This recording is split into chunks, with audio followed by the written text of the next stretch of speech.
to, like, the difference between a ritual and a habit is like the ritual is just the predecessor. It's like the thing that you like schedule and do intentionally so that like your body can self-organize and realize like, hey, this is a higher return on investment than what I was doing before.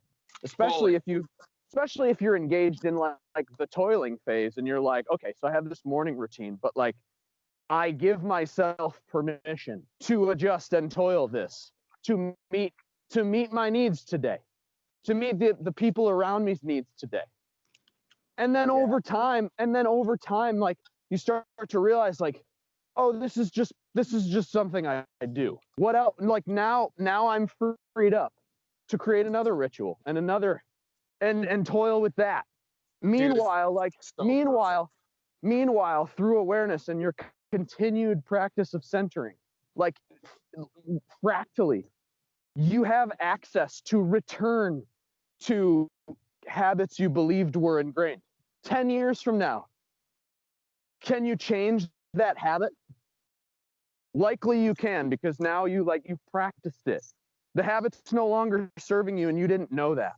It was like you were trying to increase your length of breath holds. Yeah, dude. You know what I mean? And like it will, once it's a habit, like then we're subject to the subconscious. We cannot practice centering it. Negation acknowledged. We can't practice centering on every little thing. Like a lot of it has to be automatic habit. You are so right. Yep. However, so like we use your little your 3-step thing, like act, reflect, adjust.